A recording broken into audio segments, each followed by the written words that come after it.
Et voilà, je suis ici. How's it going, everyone? Marc Dumont back to host another win for the Montreal Canadiens. Isn't that crazy? There's a different feeling now when the Habs go down early. You know what I mean? I feel like tonight, and let me know what you think in the chat, everyone kind of assumed there would be a win.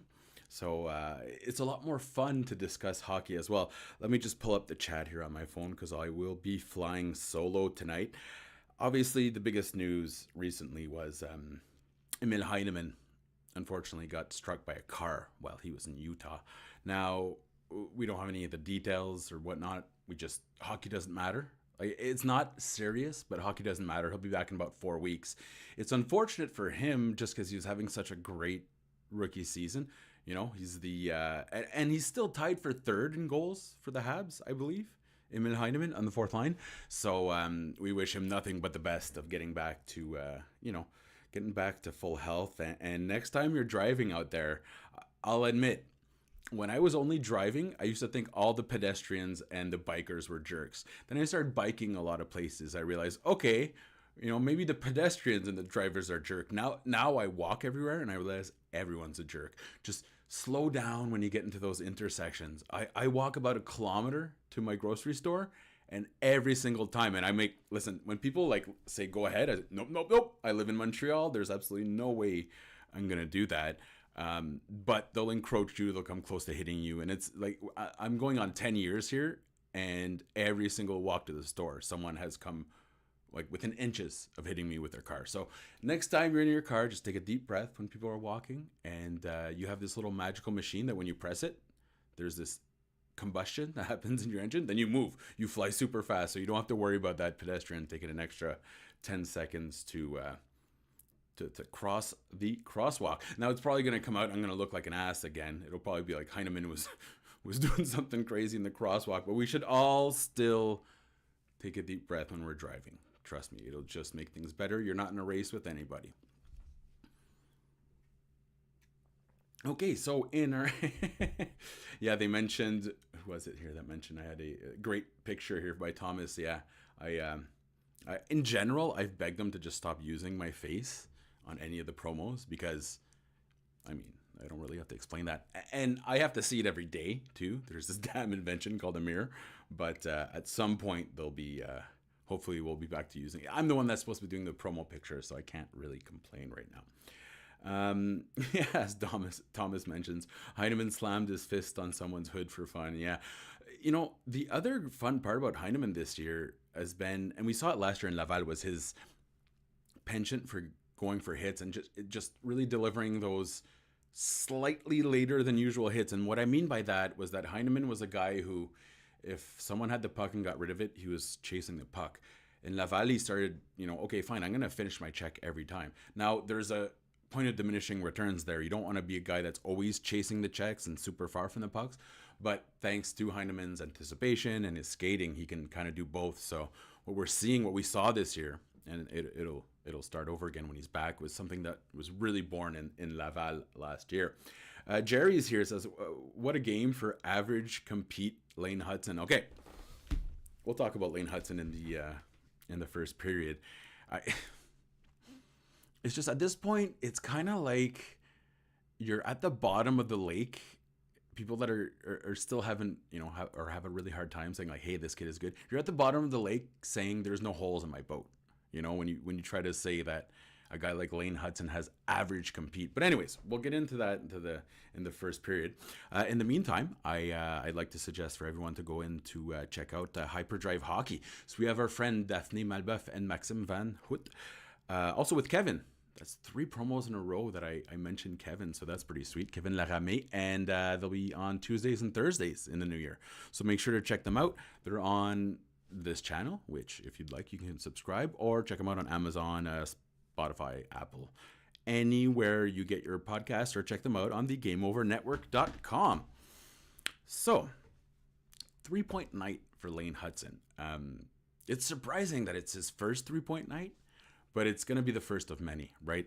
There was a pretty cool statistic I saw tonight from Mike Kelly, who works with the NHL Network and Sportlogic. And he was saying that Hutson has completed 97 passes in the slot, which is number 1 in the NHL, like with a bullet. If I remember correctly, it's about double the second guy. Like that's where he was last time you mentioned the stats. So like I get the sense that Hutson isn't just slightly in first there. He's miles above, and I believe it's Cale Makar who's second, which, you know, when you're talking about elite defensemen, you can't go wrong when Cale Makar is there.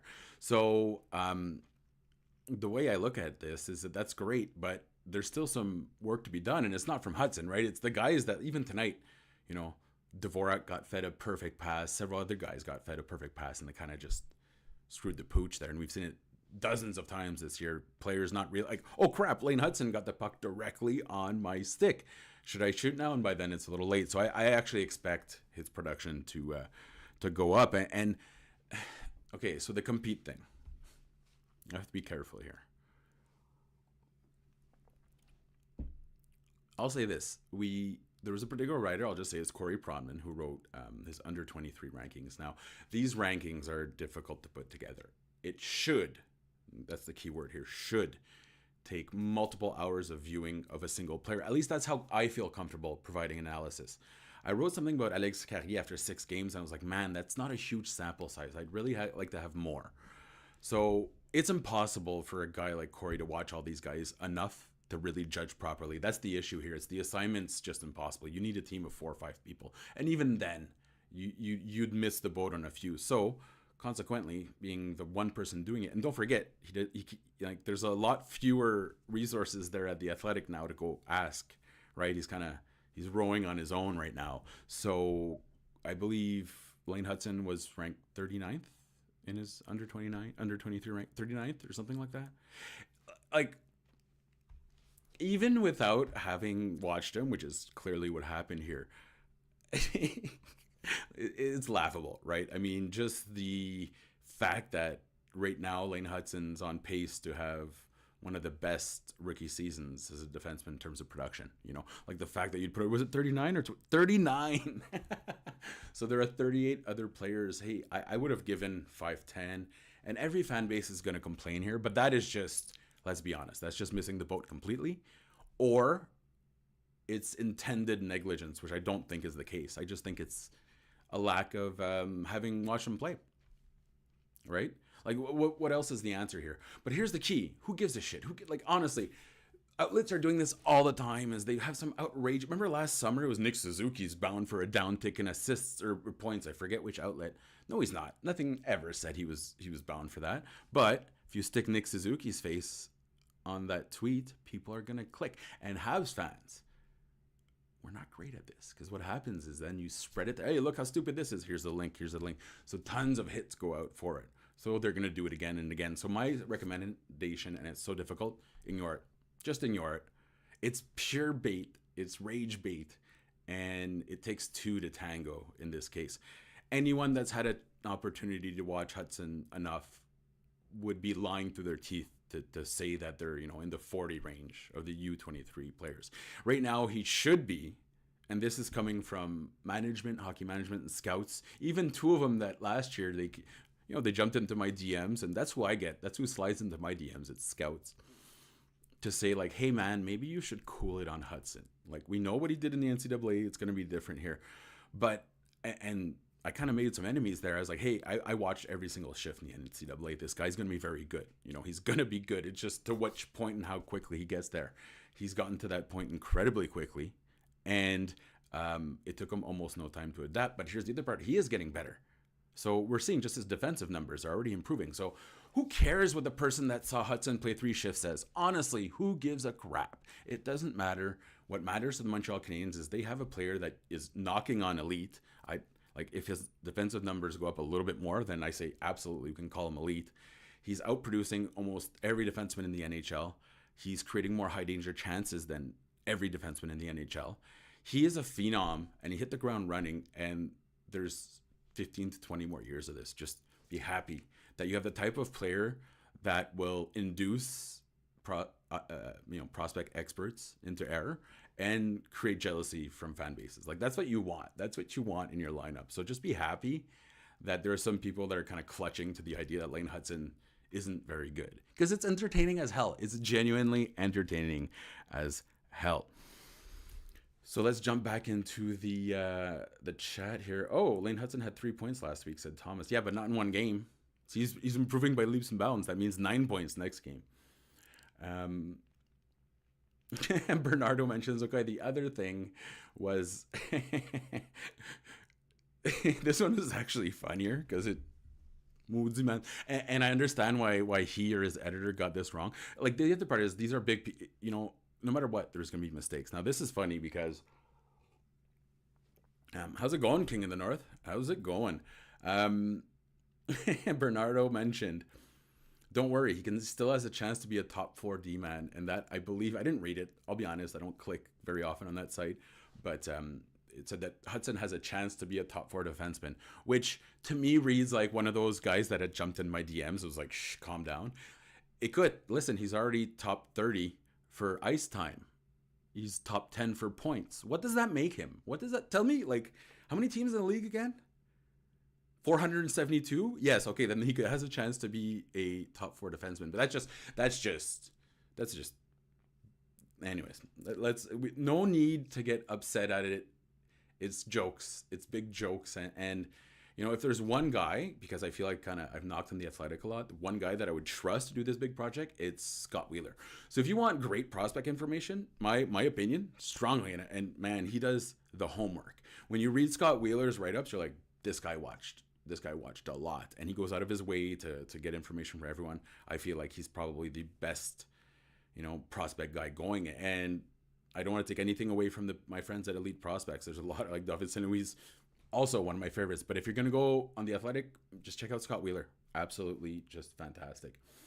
Jean is here. Jean Simard, comment ça va? 8 points in the last 4 games for Hutson. And he's 42 games into his career, 43. We mentioned this last show. Alexandre Carrier is one of the big reasons and that play tonight, Alexandre Carrier, that led to the Dach goal. We'll get into Dach in the second segment. The little play by Carrier to disrupt that, the Laine goal, before the Laine goal, my apologies. That is what he brings to the table. And we saw the last few games, it wasn't that great for Goulet and Carrier. They actually got absolutely demolished in the last game.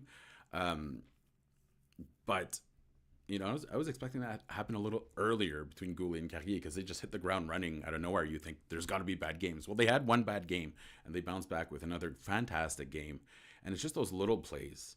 We talk about defensive experts. It's funny, all the tallest guys on defense, I wouldn't call them defensive experts, but the shortest guy, well, I guess Hutson does exist, but Carrier being among the shortest guys, he's just that defensive stalwart that the Habs have needed for the longest time. Now, he's the reason I think they went from just being ready to win to winning. Like, he was that piece. But the foundation of all of this is Lane Hutson. Let's be perfectly honest. We saw it from the first shift. Like, oh crap, if this guy can really drive the play every 4 of his shifts, it's going to be great. Turns out it was every 3rd of his shift. And I really think, without Carrier, they probably wouldn't reach this point. But without Hutson, even with Carrier, they wouldn't be anywhere close to wildcard spot. So I genuinely believe Lane Hutson's the catalyst to this improvement this year. It's just, I fail to remember such an impact player. And it's funny because when I was younger, I'd open those big books. You'd get those big hockey, what do you call them there? At the end of the year, it's not like a glossary or what's it called? Anyways, the chat, if anyone's old like me, that they'll know we used to get these big old books, and it was all the stats every year for every player. I would just sit out there and read them. And every time you got to the Habs, this is like, let's say, post Richer d'Anfos, top player, 42 points in a season. Like Koivu missed 30 games, but he still only got to 45 points. Petrov, 36 points. Well, anyways, now we're seeing guys that are actually the guys that when I was younger, I'd look and be like, why can't he be on the Montreal Canadiens? You know what I mean? It's just fun to have that impact guy that everyone gets to talk about. Jean Simon says, Carrier is Josh George's 2.0. Honestly, yes, the almanac. It's like an almanac, but what was it called? Thanks, Claire. Hi, Claire. What was it? I have them somewhere. But it was essentially like, it was an almanac, glossary, hockey book guide. Anyways, it's because once a week we'd get our newspaper, and then you'd have to open it up. Man, I'm old. I'm going to stop talking about old things I did.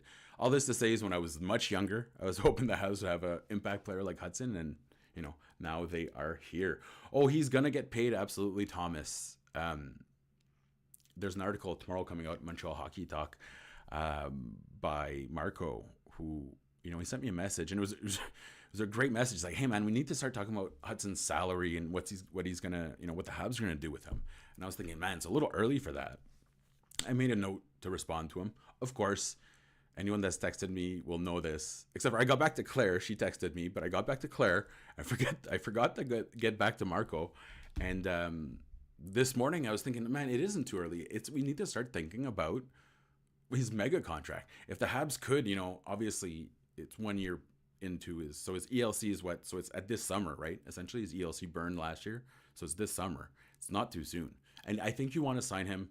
I know it's going to be tough to swallow, but right away, 10 million times 8 years, whatever you like, just get him ASAP, because whatever that percentage of the cap is, the value will go up as the cap goes up. At least that's the way I look at it. Like, I don't think you can get Laine Hutson for under 10 million right now, right?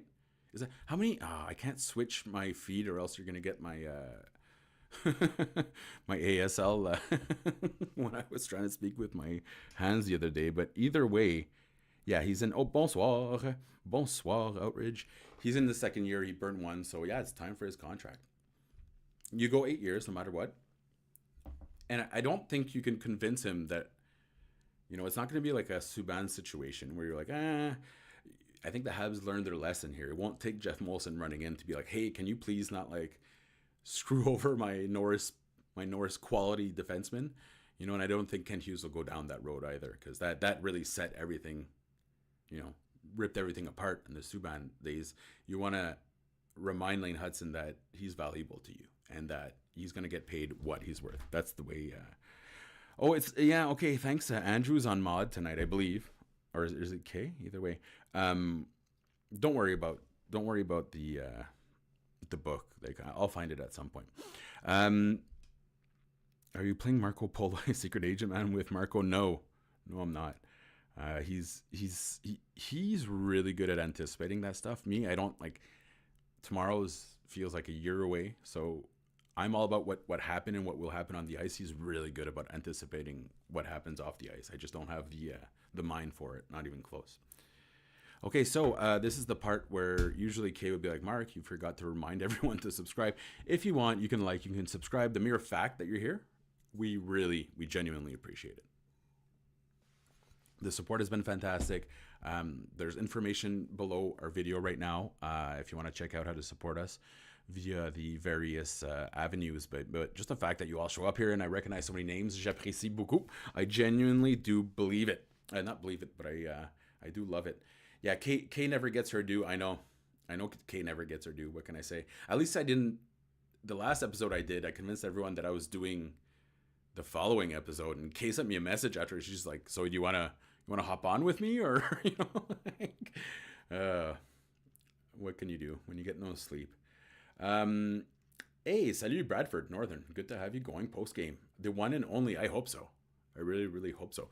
If you're new to the show, basically, so we will have co-hosts. We'll have some. I haven't been doing great on guests this year, just because I want to kind of get through it, and we're gonna end this fairly soon, because everyone wants to get to bed. But we essentially do 3 segments. So our second segment, which we'll jump into in just one moment, will be about Kirby Dach, I think, unless people want to go another 10-15 minutes talking about Laine Hutson, which I have absolutely no issue doing. And then the third segment, it is up to all of you, but I work off the chat regardless. Oh, that wasn't the chat. That was my ad read. But I work off the chat regardless. So if you have any issues, problems, things you want to talk about, let us know. Just jot it down in the chat. As Gary says, Doc is back. It feels like it right now. I will get into that, but for some reason, I went to check his recent scoring. I thought Doc had scored a lot more in recent games, but it was just the effort, I guess, that my brain was kind of latching on there. I think it's just looked a lot more aggressive in the right areas, and we will talk about that shortly as soon as I get to talking about our friends at Inchu Bijou. Okay, so as we grow, we're looking for sponsors on all our shows. We have shows in every Canadian NHL city. And one of our partners here in Montreal is Inchou Bijou. So that is INCHOOBIGOUX, Bijou en français. So inchoubijou.com. So they have basically like goth witchy stuff, like glam, what would they call it here? They have subtle silver and gold pieces, but then they have some bespoke stuff. Like it's really cool. They have handmade stuff, and they also do, which is the reason I usually try to memorize these, but is the Maleficarum market. So what that is a bunch of individual, craftsmen or craftspeople, I suppose, come in and show their wares, and you get to go check out just what different people are doing. It's just like a farmer's market, but for cool pieces and whatnot. So they're at 4000 Rue Saint-Ambroise, Suite 27, and you can say hi to Astrid and everyone else at the Wicked team. Or you go to inchoubijou.com. That is INCHOOBIJOUX.com. And the next market is February 8th and 9th. Okay, so let's jump in. Oh, and I have to switch. You might lose me for half a second here on the feed. Sorry about that. I was already in the third period. Well, there we go. Switching back to the second period. Going back to what I originally said to start the show. There's that sense that the Habs are going to do something, make something happen. It feels like the polar opposite of what we saw to start the year, doesn't it? We had a team at the beginning of the year who I don't want to say gave up, but I'll use Jake Evans and Martin Saint-Louis and Nick Suzuki's words and say gave up, because that's kind of what happened. And it at every point in a rebuild, you hit that wall between that next step is very, very difficult. That's why every year when people are saying, "Oh, you gotta tank for another number one pick," I understand the value there, but getting rid of the stench of losing is difficult. And we saw at the beginning of the year it wasn't working out. Now they've hit a absolute. That's half the podcast that exists with Habs right there, eh? Absolute. So they hit an absolute, rocket up the standings once Carrier got there, because that was the piece. But overall, I feel like the resilience is just the kind of belief in yourself. And I'll give some credit to Patrik Laine there. I feel it was when Laine arrived that the Habs kind of started to stand a little taller, start to score a little bit more often. They're no longer a bottom 10 team in the league for goals scored. Like that's pretty cool. And part of that is finding the rhythm. So you saw Alex Newhook. He's getting a lot more high danger chances with his speed, don't you think? I feel like we saw his speed twice in the first 40 games, or actually maybe 35. But lately, Alex Newhook's looked very good. And Kirby Dach and Patrik Laine. So Dach had 2 goals tonight. Patrik Laine had a goal. That is 3 5-on-5 goals for a line that just doesn't score 5-on-5 goals. So, they, as Bernardo mentions here, they won it for Heineman. That's probably part of it. You never want to hear especially with what's happened recently in the NHL, right? But I think the other part of it is it takes a little time for that chemistry. And when Martin Saint-Louis put together those 3 guys, Newhook wasn't working out very well at the time. Dach was just lost, and Laine hadn't played in a calendar year. So no matter what, it was going to take time for them to work at their 5-on-5 play, and I feel like they've really found their rhythm there. So secret agent man mentions for Newhook, if only he could hit the net. I get it, but at the same time, he flies in there, right? It's so much harder. You have such a small gap to actually shoot. But no, you're absolutely right. And much of his play relies on getting that puck right at the last second, right? So, but at least we're seeing, I don't know. I'd have to check the stats, but I feel like Newhook's, it's been his best stretch, right? He's a guy that I say that a lot about, so he needs to find that consistency. But overall, I feel like Newhook got better before Dach and Laine did at 5-on-5.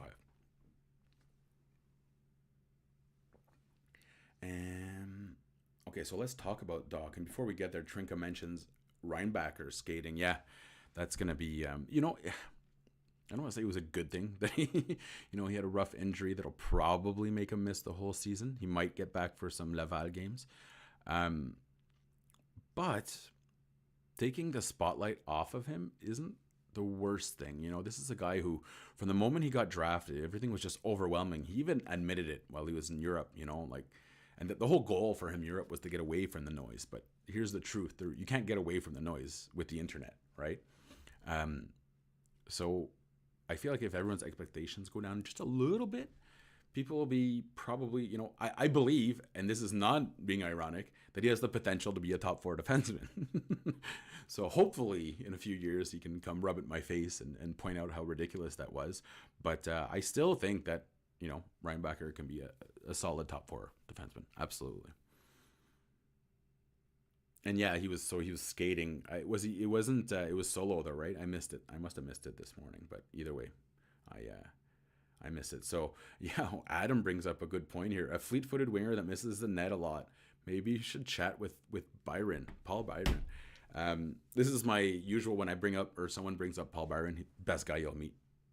Salt of the earth, Ottawa, a little bit like me, but just genuinely, c'est un bon gars. C'est un vraiment bon gars. And remember that, does anyone remember there was a video going around of his time missing nets in Calgary, but breakaways, and he just wasn't scoring? Marc Dumont even said it was one of his very smart decisions, was like, hey man, if he's getting all those chances, those are going to start going. Like, it's unreasonable that he's not scoring. So, you know, the uptick went up, obviously, when he got brought to Montreal, a little bit of confidence, but it's just the odds, right? So Newhook, by all logic, he should start putting those in a little bit more, right? It took Byron a few years to really find his rhythm. So I don't know if Alex Newhook will ever really jump out and be like, okay, you want him in your top 6 as you become a cup contender, right?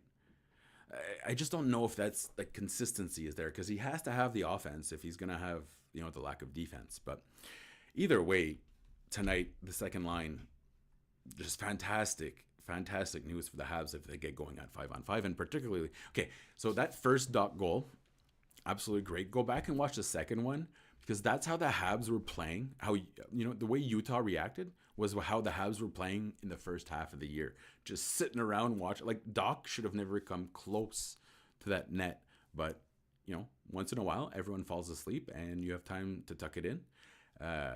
You take advantage of those situations. And if he wasn't confident or aggressive, he wouldn't have gone to the net. Like we saw at the beginning of the year with Kirby Dach, he was passing the puck way too often. He was giving it away in his own zone, which is just not his... You know, he was never making those mistakes to begin with. So that was all about just kind of finding his rhythm and his timing. And it took, half a year? So we have to be mindful. If the next person has an injury, it takes a long, long time, especially when it's mobility, right? But either way, the 3 goals tonight from the second line was just what you want to see for a lineup that can't always depend on that top line to score, right? I know Caulfield scored tonight, but they've been... Well, the fourth line too, but the first line has kind of been contributing most of the offense for the last few years. So, you know, at one point it'd be nice to have a top 6 that starts. But hey, baby steps. This is a team that as Guy Lafleur famously put it, had 4 fourth lines there a few years ago. So this is a nice a change for them. So Dylan here, speaking about my comment about Newhook, says he'll be perfect third line winger once Demidov arrives. Yeah. Speaking of Ivan Demidov, has anyone been watching the games in the KHL?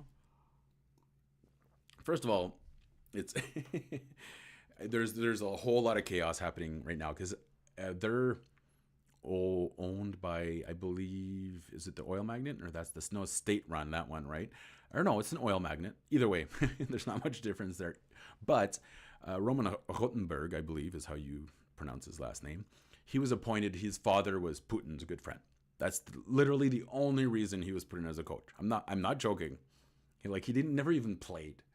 This was classic. Like, yeah, I'll give your son a job, no problem. So there's kind of a revolt apparently happening right now. I got told by a few people, and I saw it on Twitter as well from outside sources. So I'm like, okay, the news is... So Tony D'Angelo, who, I mean, we all know has his own issues, he got sent home today, even though he's been far and away their most productive player. Like, it's not even close. So we're talking about on-ice stuff right now. And the veterans apparently are kind of getting sick of him, because it turns out he's not a very good coach. This is a team that has the second highest salary cap, or not salary cap, just salary in the league, and they're 8th in their conference or something. But there's also a coach that if Ivan Demidov was getting 4 points, 2 points, 1 point, he would reward him by reducing his ice time. So bon débarras if that's the case. Honestly, just the fact that this guy has any sort of input on Demidov's ice time is insulting to the sport of hockey. But if he leaves, which I mean, I believe everyone would be praying for it, that would be a really good thing for Ivan Demidov. And if not, hey, you still bring him home at the end of the year, because despite Rotten Romanberg, pretty close, despite getting a lot less ice time whenever he started playing well, Demidov never quit. You know, he kept going there. And everyone in the lineup was saying, hey, he's our best player. Like, why is he on the third line right now? Why is he on the fourth line? Why did we drop him out of the lineup? Like, it got to the point in the middle of the year, there's a stretch of like 10 games where he was playing under 5 minutes. And this is a guy who's like, at that time, he was leading the team in score. You know, it's not just like rookie treatment. It was ridiculous treatment, like almost like you're trying to avoid paying him a bonus type of treatment, right? So throughout all of that, there wasn't just resilience on Demidov's part, is that he worked harder, you know? So you could, obviously, he kind of had to with the amount of minutes that he had, but he worked really hard during his shifts to generate scoring chances, to try to kind of keep up when he had a lot of ice time. And then once the ice time opened back up, because eventually you can't ignore him, you know, the points started flowing. So it's really weird how when Demidov gets ice time, he starts scoring points. Maybe scientists will be able to figure it out, but I haven't got that. Secret. Yeah, they're saying, D'Angelo was for family reasons. We'll see. Yeah, maybe. Yeah, could be absolutely. I'm just saying things are not going quite well over there. King of the North mentions as a 6'7" guy. Jeez, some airplanes must be the worst. How do you? Oh, that sucks, man. I can relate to injuries taking a while to get back in the swing of things as a tall guy. Yeah, no, absolutely. Now, as mobility, like the only thing that'd be worse for a tall guy is the back, which I assume all of you have really rough backs anyways. But it absolutely does for a big man. You know, they're always a little less agile. Now, King of the North is agile as hell, but not every athlete in the NHL is going to be as agile as he does. So again, we're going to remember that it takes, next time a guy gets injured, and we all say we're going to be patient. We don't want to see RDS 3 days later come out with like, Dach isn't scoring. Like, calmez-vous les tatons. You know, he'll be fine. Just give him a little more time to adapt. Yes, I assume it's Andrew on our moderation right now says, did David Savard yell at the bench at the end of the first, or no, sorry, it is K, or I didn't check the answer last time. Anyways, our moderator says, did David Savard yell at the bench at the end of the first, or was I seeing things? Bernardo says it was the refs. I don't think so. I think part of it was the bench, and then he said something to the refs, but he went right at his bench at the beginning, which is kind of hilarious because, first of all, there was no penalty there, and it was a bad play by David Savard. Hey, but once in a while, you need the guy to whip the people into shape there, right? And I feel like they kind of responded to that. So, yeah. Did you see Olivier Rioux towering over Shaq? Mentions secret agent man. Okay, Olivier Rioux he's like a 6'11" kid from Montreal, right? Or like 7, I believe. Anyways, there's this kid who was just like lanky as hell. And he was playing high school basketball in the States, and he's just kind of like, oh yeah, like the net goes like here to him. Yeah, it is K. Okay, sorry, it is K on our moderation. I apologize. It's definitely K. Yeah, so this Olivier Rioux kid, who he's from Quebec. I'm not sure if it's 100% Montreal, but he is tall as hell. And he's saying he was beside Shaq. It's Shaq is thicker, but you know, Olivier Rioux has got the height. Okay, we'll jump into the third segment in just one moment here, as we have Trinka mentioning Papa Savard wasn't mad, just disappointed. You know, it's 7'9", Dylan says for this Olivier Rioux kid. 7'9", come on. Like, jokes aside, life must be very difficult, right? Just tying your shoes is like, I'll sleep with my shoes. Man, that just get icy hot everywhere, and like, oh man, but I remember reading a stat that if you're over 7 feet tall, there's something like an 88% chance that you'll make it to the NBA. So, you know, hey, a few $1 million for ruining your knees, which would have been ruined anyway. That's pretty 7'9". Wow. Jeez. Like, even if you don't play basketball, you're playing basketball. That's it. It's no matter what. Like, all right. So we're going to jump into the third period. Bye, Claire. I'm going to see you tomorrow. We're doing trivia tomorrow. We did really good in the first time. I mean, there's some things I'm good at, other things not so much. Like if it's 90s rap, hell yeah. if it's modern literature, I mean, even classic literature, I'm not great at. I've read a lot of books, but I forget them. Either way, Claire and I finished second last time. So we're going to be aiming for first. And if we don't get first, I will be very upset. Thomas mentions, what's the percentage of making the NBA if you're 5'6"? Well, there was Mogs, there was Bogues, Mogs Bose. Why can't I say this? Muggsy Bose, sorry. End of list. Was Muggsy Bogues really under, though? Muggsy Bogues. Watch Mac Google stuff. He was 5'3". So we can all make it. There's still hope for all of us. Just be one of the most dynamic and explosive NBA basketball players of all time, and you can be like Muggsy Bogues, who at one point he blocked a shot from the New York Knicks. What's his name? That guy. He never won a championship. Either way, it wasn't like, but he blocked a 7-footer shot. So that's not bad at all. Okay, we're gonna jump into the third period here. Let me just pull back up the chat to see what everyone's saying here about that fantastic 5-3 win by the Canadiens. I believe that's 10 wins in the last 13 games. They're now firmly in that second wildcard spot. It's almost at the point that we shouldn't be saying, hey, if they make it now, like, it's legitimately not just possible. It's the numbers are starting to look good. Now, if you look at all the models, they're going to kind of still trash on the Habs a little bit, but they're using year-long stats, right? So, like, the difference between the Habs to start the year and now is just night and day. It's Justin Barron and Alexandre Carey in the defensive zone. It's that much of a drastic change. So I feel it's the time to kind of start talking. I still, like I said last time, there's still something deep down inside of me that's like, watch out about this. But the numbers suggest the Habs are playing well enough to make the playoffs. Okay. Ooh, King of the North mentions, and now, actually, before we jump into our third segment, we're gonna discuss our good friends here at Le Saint Motel.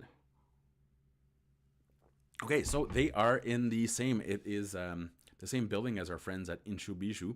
And Le Saint Motel, essentially what they do is they do promotional pictures for businesses, but they also do social media. So if you want to do any kind of sessions with, they have heart-shaped tubs and stuff like that. They have the Expo 67 setting and back. Or what they'll do, if you call Le Saint Motel, is that they will come and help you out, do a picture shoot somewhere else, whether for business or for personal reasons.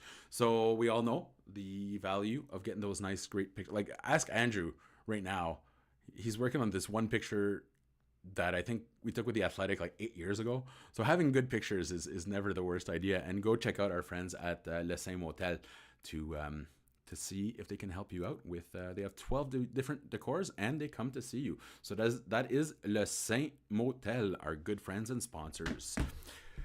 All right, so we're going to be jumping into the third period, and hey, Dylan just joined up. What Dylan asked, what if you're 5'3" and very slow? Well, yeah, welcome to our world. I'm 5'8", but really I'm like 5. I honestly think I'm 5'6", if I'm being perfectly honest.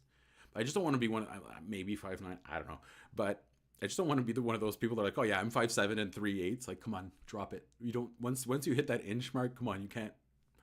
I can reach things on the top shelf if I go on my tippy toes. At 5'3", probably not. But if you get a little step stool, you'll be in 5'8" territory. Bernardo mentions Justin Barron had his first goal tonight. See, I like